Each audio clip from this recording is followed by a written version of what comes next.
What's going on, my good people? Mike Hidalgo here. Thank you for joining us on another FCP Euro DIY. Today we're going to be working on a 2008 Mini Cooper S R56.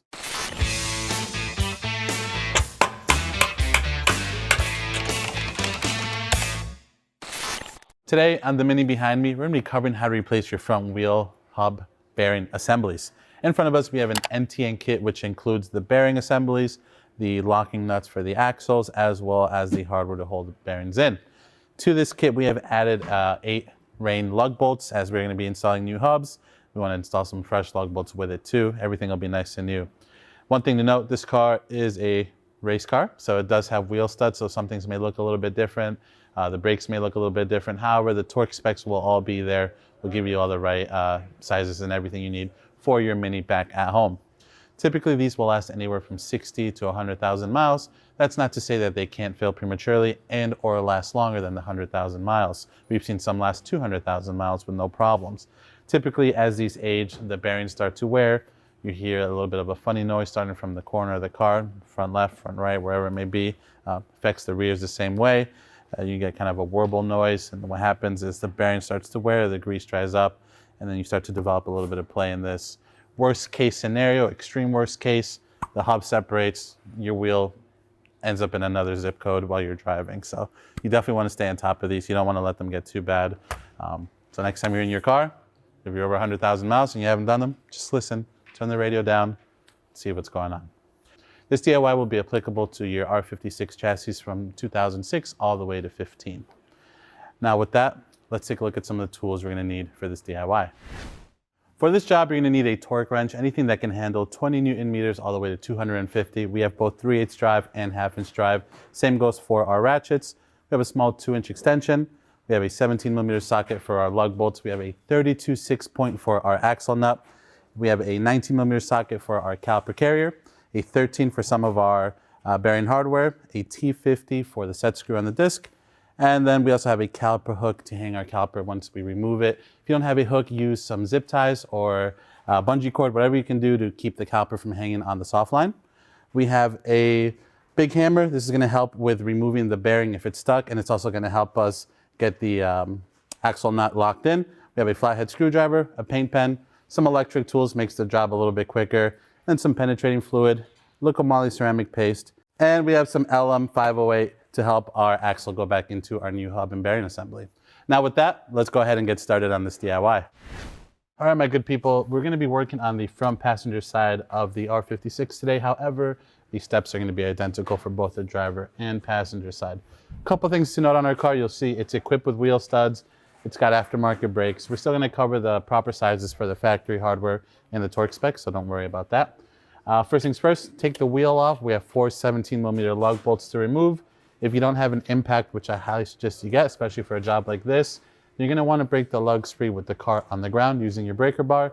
Then you can jack it up and remove the lug bolts the rest of the way. We're going to go ahead and zap ours off to start.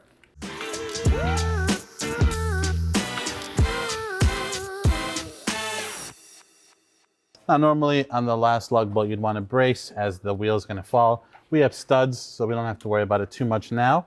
But just be mindful if you're working by yourself, you want to brace the wheel on the last lug bolt. At this point, now we have our wheel off, we have a better view of where we're going to be working. We have a T50 that holds our set screw in place for our brake disc. The first thing we're going to do is just crack it free. Make sure that's going to be able to come off. Otherwise, if we can't get this off, then we can't do any of the DIY. So we'll grab our T50. I'm just using a small extension because I have to clear the studs. I'm going to use a flathead screwdriver in between the vanes of the rotor and the caliper. Just something to kind of keep everything from spinning too much. I'm not trying to bend this or put any weird pressure on the pins here. Beautiful. Not going to take it off all the way yet. I just wanted to make sure it was going to break free. Now on your factory car, you're going to have 2 13mm bolts, one on the top, one on the bottom. That's going to hold the guide pin hardware in place. Our car is aftermarket, so we have a couple hex. Once that comes off, then you have your caliper carrier bolts. Those are 2 16mm bolts. So just keep that in mind. You'll need a 13 and a 16 for the factory brakes. For us today, we're just going to remove our calipers, which are held in by a couple hex. So let me get those off first. you follow along with the 213s. You may need some small pliers to counter hold the guide pin from spinning, and then we'll pick it back up in a sec. All right, so at this point, just pretend I'm removing two 13mm bolts, holding on our factory caliper. We have our caliper hook ready to rock, so we can hang it off to the side, out of our way. If you look at the top, usually at the top of the spindle here, you have a small metal bracket that holds the soft lines in place, usually by a grommet like this. I undid ours just so I can swing this copper over and out of our way. The coilovers have kind of tight little coils on these ASTs, so I don't really want to stick a hook through that right now. They're a little bit big and awkward for the size of the coils on here. Factory struts, you have pretty big coils to hang stuff from. No problem there. All right, we have our 213s off. Pull our brake caliper off. Be mindful of the brake pads. Those are just sitting on the carrier. They may pop out and fall. I like to stick the hangers usually through the bolt holes or a hook on the caliper. The goal here is just to keep the weight off of the soft line. I'm just hanging it off a lower control arm there. No tension on the line. Now with that, we can go ahead and remove, in this case, it would be your caliper carrier bracket. For us, it's not in the way, so we're gonna leave it, but you would have two 16mm bolts that need to come off. Zap those two off, and then your whole hanger can come off. All right, my good people, at this point, we have our caliper off. We're ready to take off our set screw. One thing I failed to mention, I'm really sorry, is for those of you that don't have power tools, you may want to keep your caliper in place. That is going to allow you to break this nut a little bit easier on our axle. You would jam the screwdriver in between your brake caliper and your vanes on the brake disc. That would lock them up. You could also do a couple lug bolts in the hub here. Use a big priver to counter hold while you break this lock nut free. For us, we have the power tool here today, the Milwaukee, so that's gonna make real easy work of this. But just to show you what we're talking about, here's our axle nut. We're gonna break this pinch down just a little bit. You can either use a flathead, like the one that we have here, or we have our punch.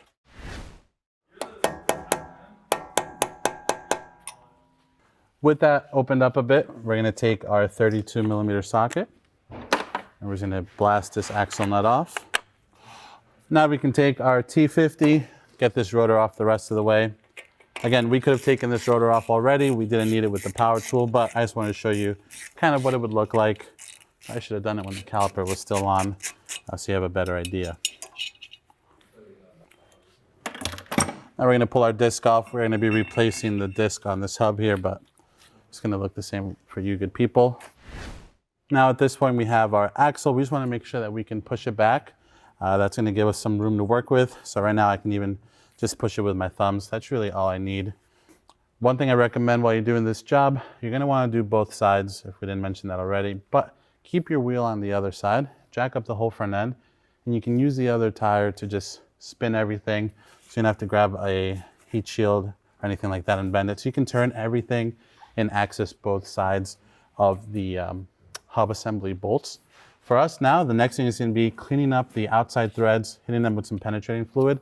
That's going to make the removal a lot easier. So we're going to take our wire wheel, zap the ends of the exposed threads here, hit them with some spray, and then we'll turn our driver's side wheel one way, access two of the bolts, turn it the other way, and access the other two.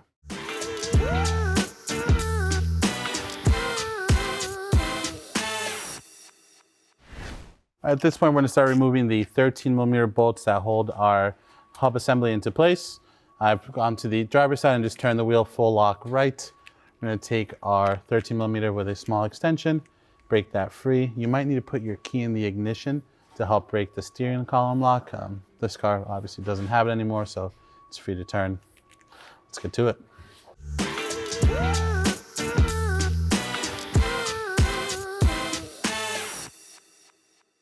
All right, now we're just gonna zap them out the rest of the way using the electric ratchet.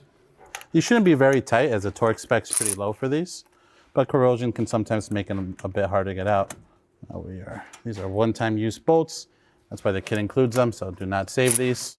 Now I'm gonna hop over to the other side of the car, turn my wheel the other way, and that'll give us some easy access to the other two 13mm bolts.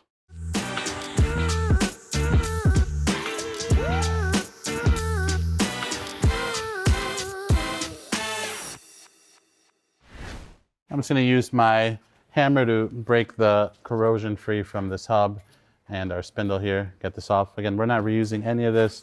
We're not reusing these studs. I'm not too worried about hurting them. Our axle's nice and loose in there, so that's going to come out no problem. There we go. Beautiful. We're going to take a moment, grab a wire wheel, just clean up some of this area. Keep in mind our wheel speed sensor is located right up here. If you haven't removed it, it's usually an 8mm bolt, 8 Newton meters for those of you that want to remove them. The real reason you'd want to remove it is just if you're being aggressive with the way you're cleaning. We're going to be super gentle. We're not really going to go anywhere here. We'll just wipe it down, keeping sure that we keep our splines on our axle shaft nice and clean. We'll clean them after again before we re-grease them with that liquid moly anti-seize paste. But for now, we're going to clean this up real quick, and then we'll pick it back up in a moment.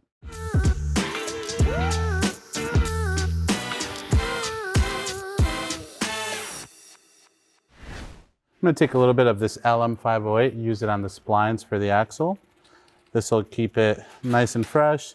Next time this axle has to come out, or the hub, there'll be even lesser chance of it seizing together. We don't need a whole lot. We just need a light coating. You don't want it to sling everywhere. Keep it off the threads. Simply put it on the splines. Now we're going to get our new hub bearing assembly.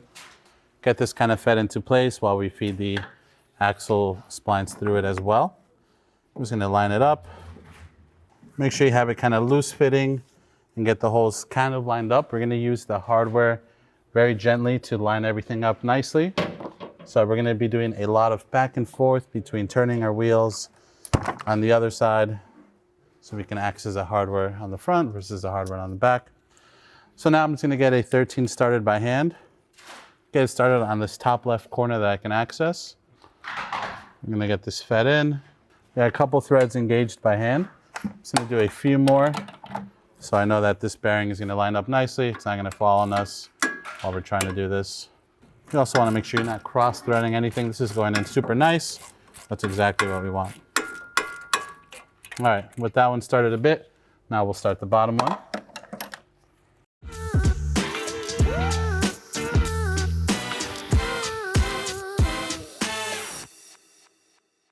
All right, that one is nice and started. Now before I snug these in, I'm gonna go ahead and turn my driver's side wheel. We're gonna rotate this the other way so we can get to the 2 front 13s. Once those are started, then all 4 will be started. We can start snugging them in using the hardware. So we'll start feeding this bottom one in.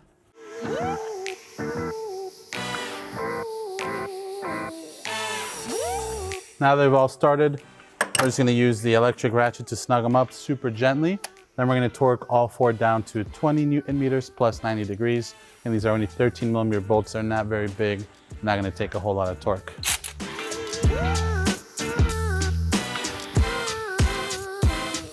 I'm gonna spin the wheel back. We'll get this other top left one snugged up. Then we'll torque from there down and work our way around.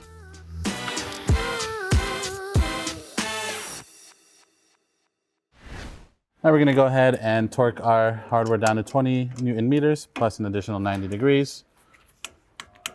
So that's 20 right there, not a whole lot. We're gonna take our paint pen, make a mark at the top of the threads, and we're gonna rotate an additional 90. There we go. Now we'll make a paint mark just so that we know those are torqued. And we're just gonna do the same thing on the other 3. Just making a dot wherever it's visible.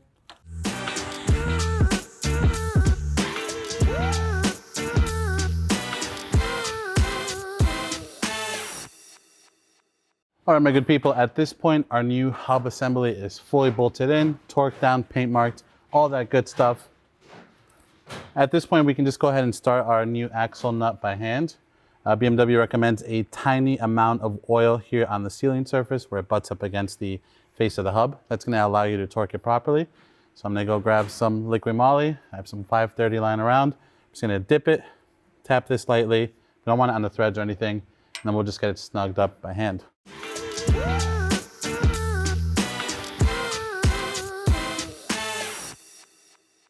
That's gonna do us for the time being. We're gonna torque everything down once our brakes are back on. So with that, let's grab our brake disc and reinstall that now. All right, my good people, we're gonna take our favorite stuff, our liquid moly ceramic paste.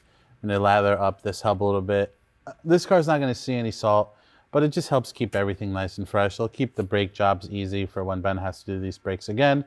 And if it does ever see any inclement weather or any sort of road salt, he's going to be covered.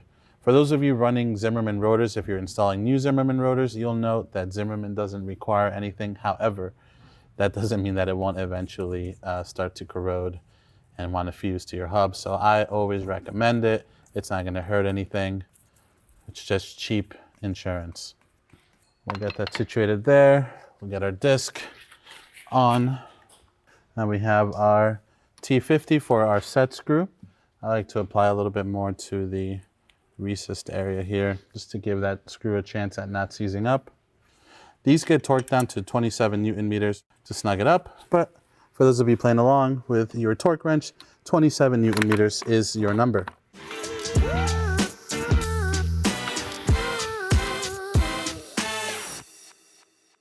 All right, now we have our brake disc situated. We can slide our caliper and carrier assembly over if you kept it together, or just your carrier first, whichever way you did it.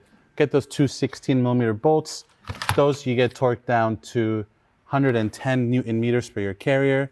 Once that carrier is situated, your 13mm bolts get torqued down to 35 Newton meters. You're gonna see us kind of glaze over our caliper setup as it is an aftermarket setup. But again, two 16mm bolts on the carrier, 110 Newton meters, and 35 Newton meters for the guide pins. Now with that, let's pick it up from there.